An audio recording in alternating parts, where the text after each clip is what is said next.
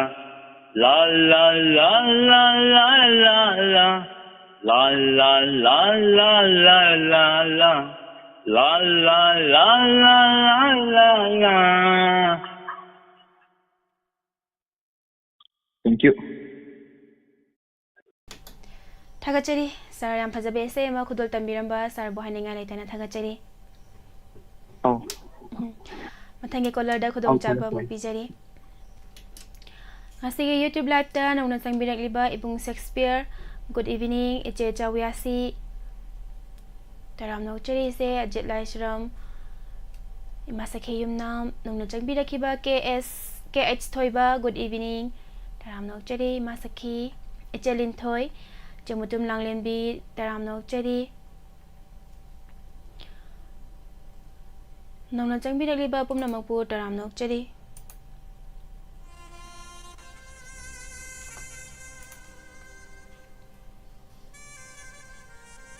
Pabung yang biam sam keso mai te good evening pabung taram no cheri pabung uso Romi adhikari mayom good evening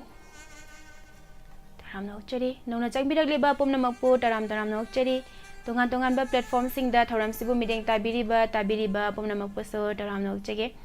ibung sagakpam anjan kundu lerang sai da matiam da sakpiyo sai sakta waki da bane bo 좀 술이 산산한 거 봐서 아야 돼. 좀 반함 됐담 브라나 칸 바니다 칸디. 가이테나. 군돌레랑색 마티엠 강강 톡세게 트랙 야우데비다.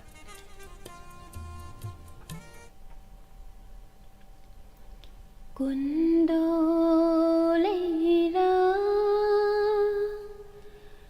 낭데 강람로이 타모 Mai thongi mi no mi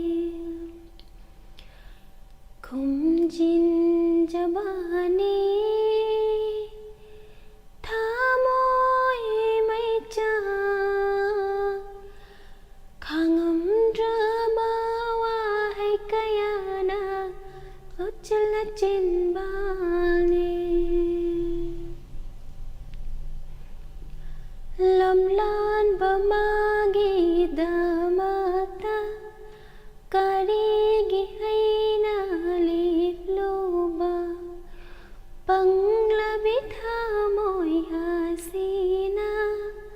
karigi thauna hanki bano thagachari sada loisin jage sai se pura na pha ba soi de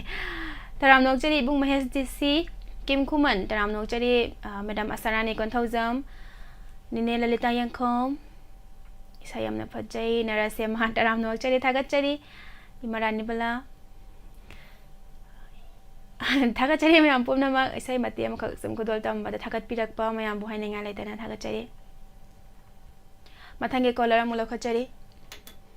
Hello Hello thank you Isha taram no chari ma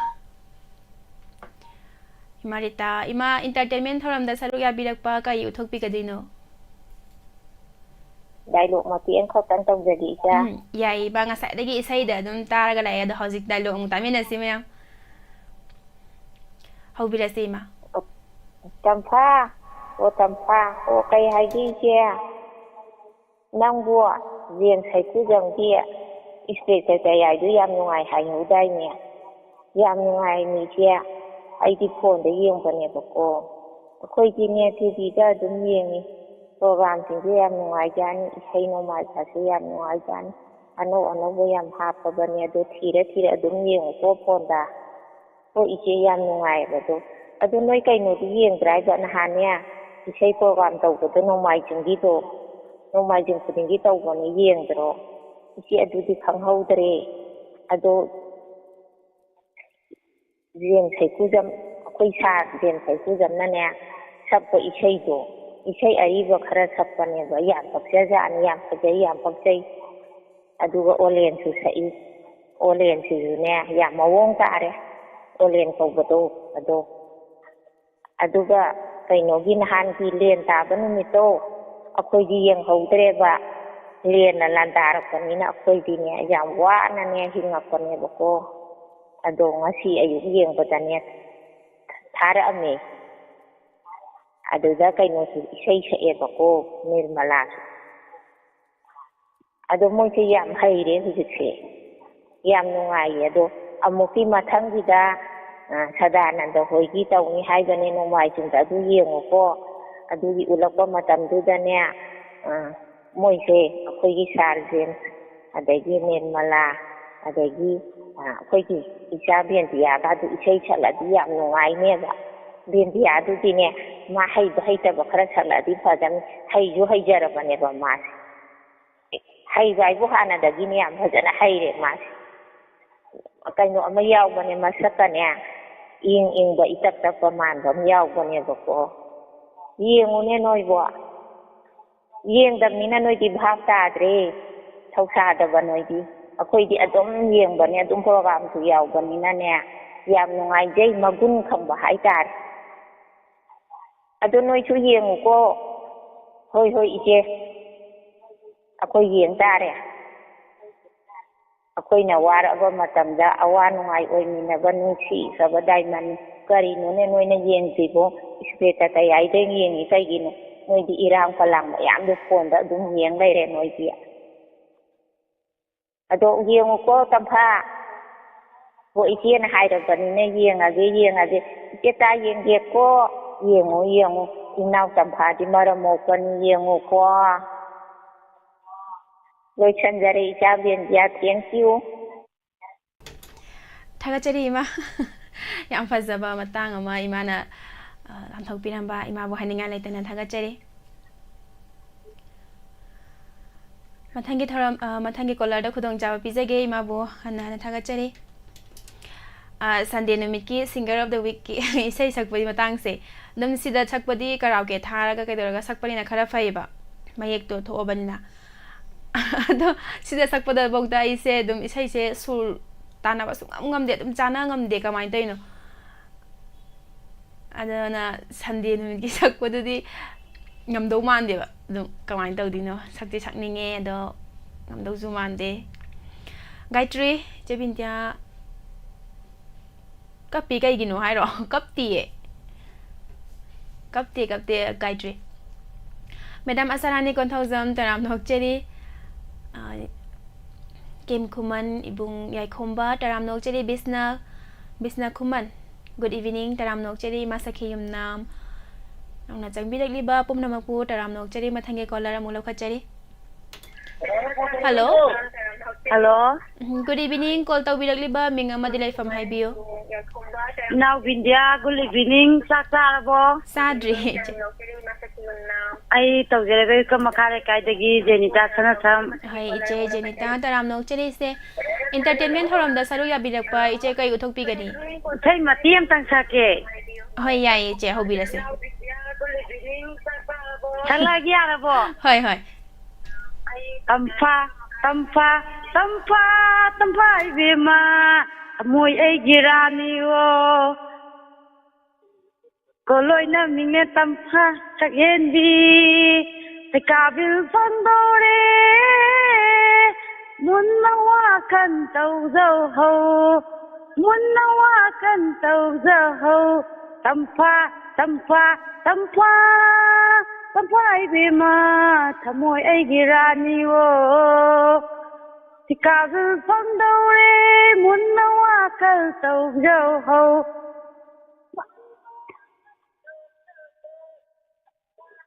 ꯏꯁꯩꯒ ꯂꯣꯏ ꯀꯥꯎꯔꯦꯗ ꯄꯥꯡꯊꯣꯛꯇꯅ ꯐꯪꯕꯁꯤꯗ ꯑꯩꯕꯨ ꯁꯛꯀꯦꯅ ꯈꯜꯂꯝꯕꯅꯤ ꯃꯤꯁ ꯊꯝꯖꯔꯒꯦ ꯊꯥꯒꯠꯆꯔꯤ ꯏꯆꯦ ꯏꯁꯩꯁꯤ ꯌꯥꯝ ꯐꯖꯅ ꯁꯛꯇꯣꯛꯄꯤꯔꯦ ꯑꯗꯨꯒ ꯀꯥꯎꯊꯣꯛꯈ꯭ꯔꯦ ꯅꯅꯥꯎꯅ ꯑꯃꯨꯛ ꯃꯦꯟꯁꯟꯖꯔꯛꯇꯧꯁꯨ ꯑꯩꯁꯨ ꯃꯦꯟꯁꯜꯂꯣ ꯀꯥꯎꯊꯣꯛꯈ꯭ꯔꯦ ꯃꯦꯟꯁꯜꯂꯣ ꯇꯝꯐꯥ ꯇꯝꯐꯥ ꯇꯝꯐꯥ ꯇꯝꯐꯥ 이비마 ꯊꯃꯣꯏ ꯑꯩꯒꯤ ꯔꯥꯅꯤꯌꯣ ꯀꯣꯜꯂꯣꯏꯅ ꯇꯝꯐꯥ ꯁꯛꯍꯦꯟꯕꯤ ꯊꯤꯀꯥꯕꯦꯜ ꯐꯣꯡꯗꯧꯔꯦ ꯃꯨꯟꯅ ꯋꯥꯈꯜ ꯈꯜꯍꯧꯔꯣ ꯃꯨꯟꯅ ꯋꯥꯈꯜ ꯈꯜꯍꯧꯔꯣ ꯇꯝꯐꯥ ꯇꯝꯐꯥ ꯇꯝꯐꯥ ꯂꯣꯏꯁꯤꯜꯂꯒꯦ ꯁ꯭ꯋꯥꯏꯗ ꯃꯌꯥꯝꯃꯨꯛ ꯆꯦꯟꯈ꯭ꯔꯅꯤ ꯁꯟꯖꯦꯟꯕꯝ ꯏꯕꯦꯝꯆꯥ ꯂꯩꯃ ꯇꯔꯥꯝ ꯅꯣꯛꯆꯔꯤ ꯌꯥꯝꯅ ꯇꯥꯕ ꯅꯨꯡꯉꯥꯏ ꯊꯥꯒꯠꯆꯔꯤ ꯁꯥꯔ ꯑꯀꯣꯏꯖꯝ ꯏꯉꯣꯕꯤ ꯇꯔꯥꯝ ꯅꯣꯛꯆꯔꯤ ꯁꯥꯔ ꯂꯧꯈꯠꯆꯔꯤ ꯃꯊꯪꯒꯤ ꯀꯣꯂꯔ ꯍꯜꯂꯣ ꯍꯜꯂꯣ ꯍꯜꯂꯣ ꯀꯩꯅꯣ ꯏꯁꯩ ꯈꯠꯆꯒꯦ ꯇꯧꯕꯅꯦ ꯁꯥꯔ ꯏꯁꯩ ꯈꯟꯕꯒꯤ ꯊꯧꯔꯝꯗꯤ ꯅꯠꯆꯗꯦ ꯁꯤꯗꯤ ꯏꯟꯇꯔꯇꯦꯟꯃꯦꯟ ꯊꯧꯔꯝ ꯑꯣꯏꯗꯣꯏꯅꯤ ꯑꯣ ꯑꯗꯨ ꯀꯩꯅꯣ ꯁꯥꯔ ꯀꯩꯅꯣ ꯏꯁꯩꯒꯨꯝꯕ ꯉꯪꯕꯗꯤ ꯌꯥꯔꯣꯏꯗ꯭ꯔꯥ ꯌꯥꯏ ꯌꯥꯏ ꯀꯩꯁꯨ ꯀꯥꯏꯕ ꯂꯩꯇꯦ ꯁꯥꯔ ꯑꯗꯣ ꯁꯥꯔ ꯀꯣꯜ ꯇꯧꯕꯤꯔꯛꯂꯤꯁꯦ ꯕꯤꯡ ꯑꯃꯗꯤ ꯂꯩꯐꯝ ꯑꯃꯨꯛꯇ ꯍꯥꯏꯕꯤꯌꯨ ꯌꯥꯏꯐꯣꯛ ꯀꯪꯃ ꯌꯥꯏꯗꯒꯤꯅꯦ ꯑꯗꯨꯒ ꯃꯤꯡꯅ ꯇꯥꯡꯕ ꯍꯣꯏ ꯁꯥꯔ ꯀꯥꯡꯕ ꯊꯧꯔꯝꯁꯦ ꯉꯁꯤꯅ ꯑꯍꯥꯟꯕ ꯀꯣꯜ ꯐꯪꯕꯤꯕ꯭ꯔꯣ ꯑꯥꯎ ꯑꯩ ꯀꯩꯅꯣ ꯁꯨꯝ ꯇꯧꯕꯅꯦꯕꯀꯣ ꯍꯣꯏ ꯑꯗꯣ ꯁꯨꯡꯐꯪ ꯐꯪꯗꯕ ꯑꯗꯨꯒ ꯁꯤ ꯈꯛꯇ ꯐꯪꯕꯁꯤ ꯃꯤꯍꯨꯟꯒ ꯌꯧꯈ꯭ꯔꯦꯗ ꯍꯣꯏ ꯁꯥꯔ ꯏꯁꯩ ꯍꯧꯕꯤꯔꯁꯤ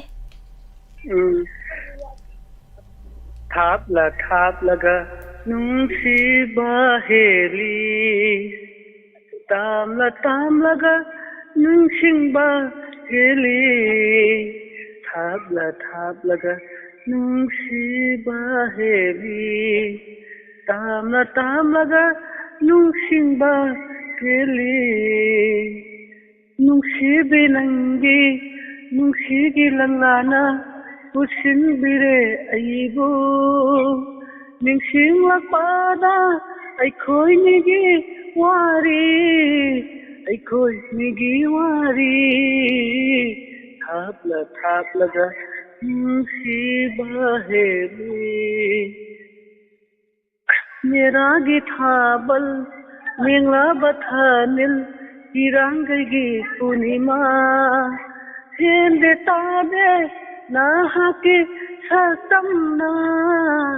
ꯅꯍꯥꯛꯀꯤ ꯁꯛꯇꯝꯅ इसे फायदे साइड साइड सुन सर इसे थागचरी सर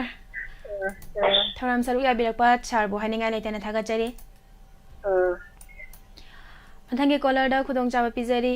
इमा सनातोमी कक्सिंग तराम नोकचरी इमा हाय नौना जंगबिरकलिबा पोमनामपो तराम नोकचरी इमा इबी आइमा गुरुमयोम चाइबी मयमना फजै थागचरी इमा जिलान गंबा समुद्राम तराम नोकचरी कइनो गायत्री की किन मैम जी की बमया चरणजिता कैसा लखचगे मथंगे caller hello hello good evening call तो बिरगलिबा मिंग अमदि लेफम हाइबियो होय मिंग से करी हाइबी बनो सुनीता सुनीता मैडम सुनीता तराम नोकचरी मैडम इंटरटेनमेंट थोरम दा सरुक याबिरकपा इसागे खंगजा हिजबा करी उथोकपिगनी इथै मदेम थोरकी यागदो होय याय याय खंगजा होय हौबिरसी इसगी पांथादा रिहंगी बमालंगबा इसै लेताय पमहोगी बमालंगबा निगोना पोगी lakada langkang hale ibu tambi handi na ikang nakanglaw kita hari bamalang ba isay hekay pamhuri bamalang ba dumlaga ihaki ꯄꯨꯟꯁꯤꯗ ꯃꯆꯨꯁꯤꯡꯒꯤ ꯐꯖꯕ ꯑꯩꯕꯨ ꯀꯥꯟꯅꯩ ꯏꯁꯩꯒꯤ ꯁꯨꯔꯅ ꯑꯩꯕꯨ ꯄꯨꯡꯉꯥꯎ ꯉꯥꯎꯍꯜꯂꯦ ꯏꯁꯩꯒꯤ ꯇꯥꯟꯊꯥꯗ ꯑꯩꯒꯤ ꯊꯃꯣꯏꯕꯨ ꯆꯨꯝꯍꯜꯂꯤ ꯁꯥꯒꯠꯂꯨꯕ ꯑꯁꯥ ꯀꯌꯥ ꯃꯉꯥꯜꯂꯣꯏ ꯁꯣꯏꯗꯅ ꯉꯥꯏꯖꯕꯅ ꯑꯩꯒꯤꯗꯤ ꯅꯨꯡꯉꯥꯏꯕ ꯁꯥꯠꯂꯤ ꯏꯁꯥꯅ ꯄꯦꯟꯖꯕ ꯑꯣꯏꯔꯒꯦ ꯃꯄꯣꯛꯁꯤꯒꯤꯗꯤ ꯇꯥꯟꯊꯥꯗ ꯂꯤꯔꯤ ꯍꯨꯝꯂꯤꯕ ꯃꯥꯂꯪꯕ ꯏꯁꯩ ꯍꯦꯛꯇ ꯏꯄꯣꯝ ꯍꯧꯔꯤꯕ ꯃꯥꯂꯪꯕ ꯃꯍꯥꯎ ꯌꯥꯎꯗ꯭ꯔꯕ ꯄꯂꯦꯝꯐꯝ ꯂꯩꯇꯕ ꯄꯉꯥꯎꯅꯥꯗ ꯇꯥꯅꯤ ꯍꯧꯒꯠꯂ ꯄꯨꯟꯁꯤꯅꯤ ꯇꯤꯡꯈꯪ ꯇꯨꯝꯕꯧꯅ ꯊꯜꯂꯕ ꯔꯣꯠꯄ ꯑꯗꯨ ꯅꯣꯡꯃꯗꯤ ꯊꯤꯔꯛꯀꯅꯤ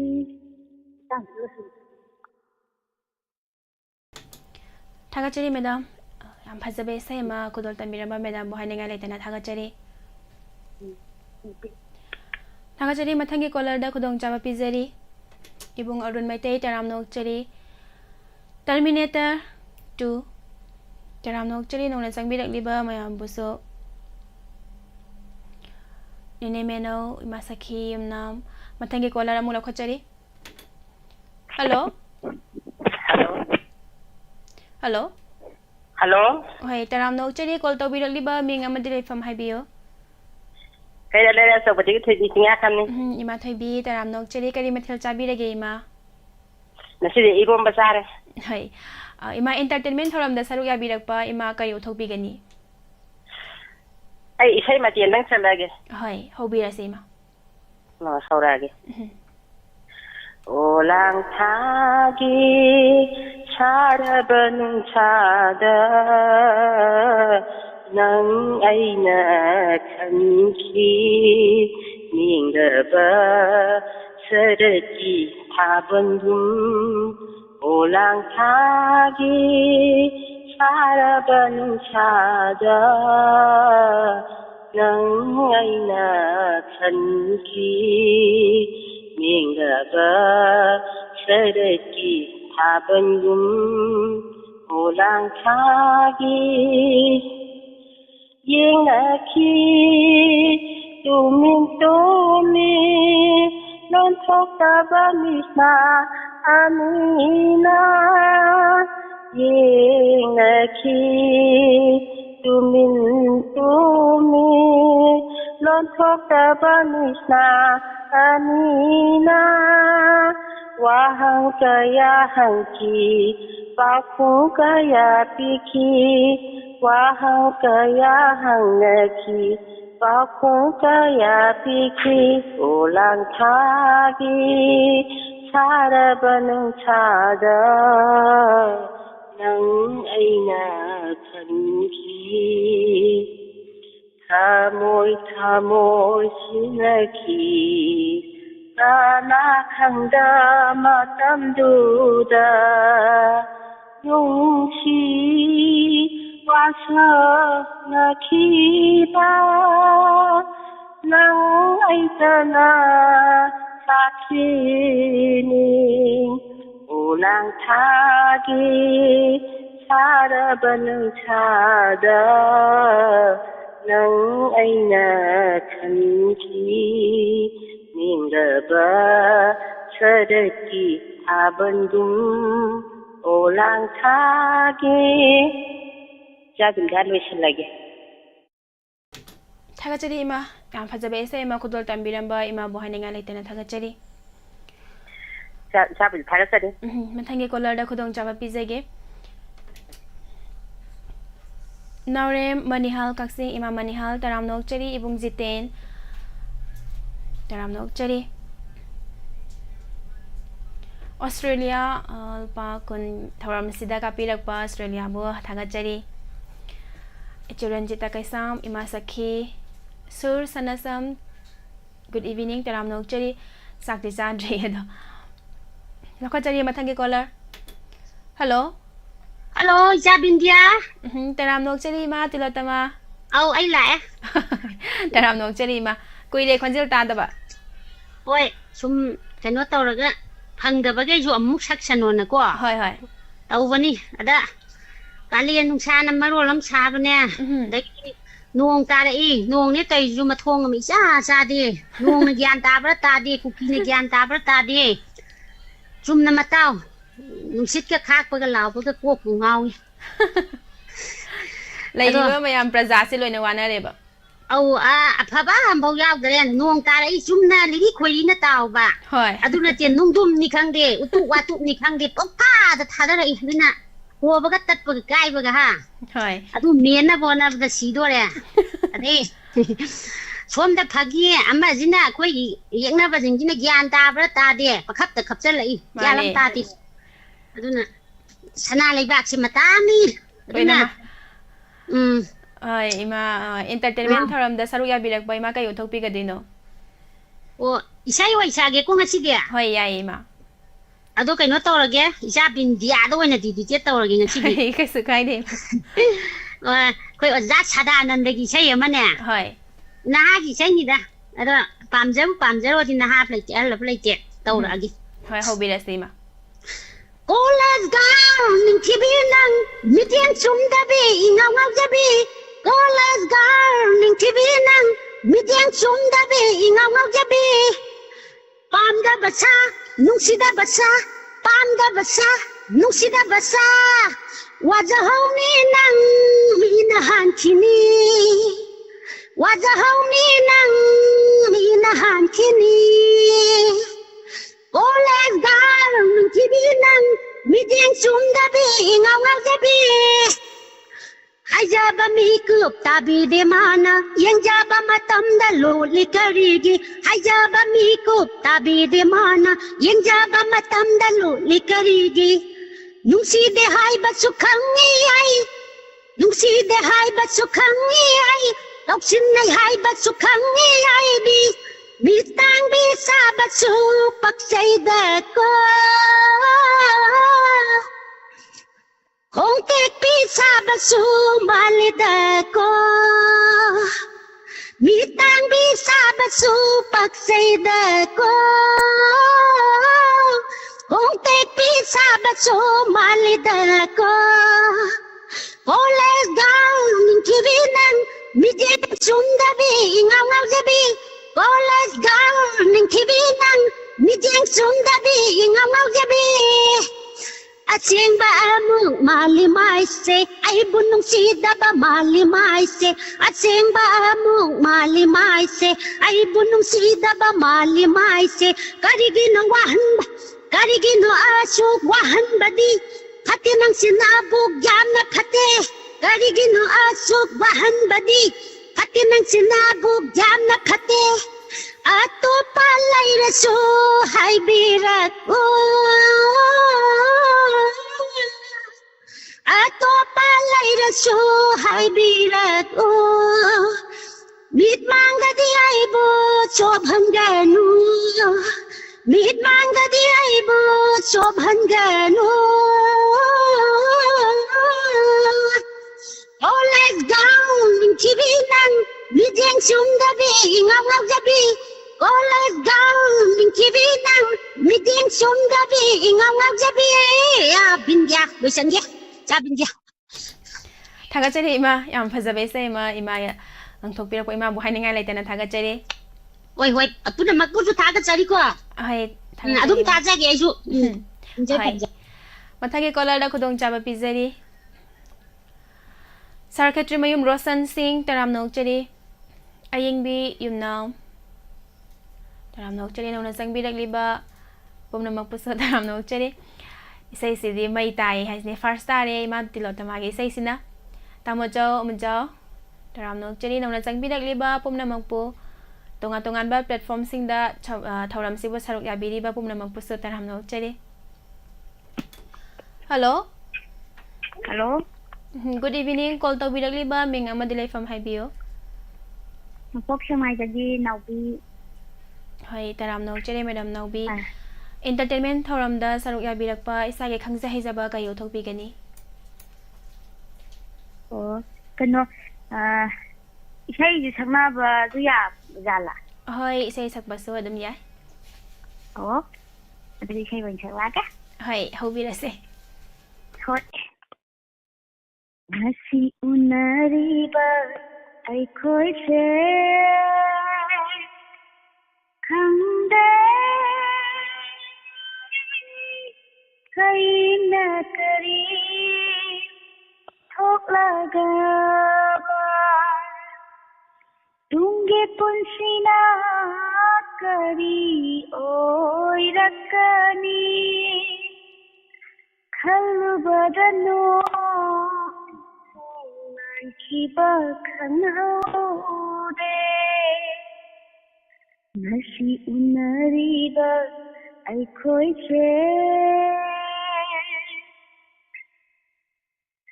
noma siragalo miraba ni oi mapoke nai hatiram laga atonda sindu nukli kanana nikataraga hamuitena telaba punsi lambiya sida acho tisa karigi khandi ramli masi unariba ai khoi se sajak usinjaraga thagachari madam naubi yam phajabe se ma khudol tambiramba madam bo haninga leitana thagachari thank you lakhachari ba caller sina thoram sigi areba caller oijari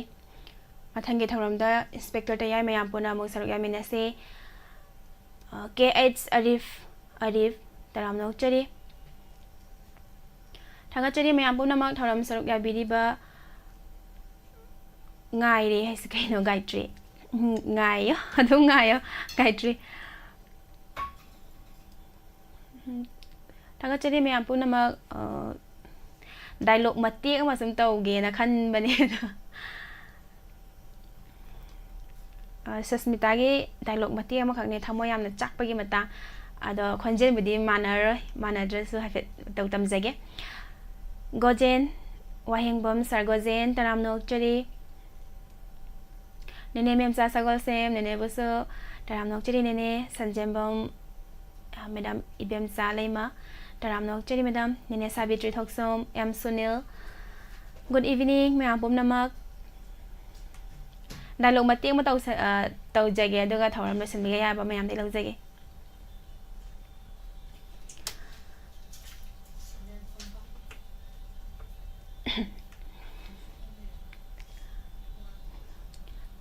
ngasi se ai gi lohong bono mit oiram labadi kondo pareng do aina hulam gadabani ko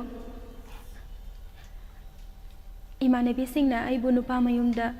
thinbada leiram ni ba mayam duna maula e na punglang da langa da bani ko ado bo ai gidi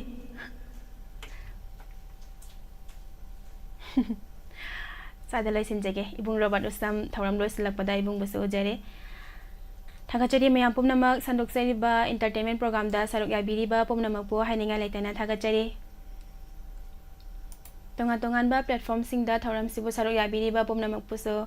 haninga leitana thagachari mathangi thoram da inspector tayai mayam puna saruk yamina se hojiki oina mayam dagi mikup khana lapthok jabagi ayaba lawje bagaloina na bindia pokram bamna amuka hana khurum jari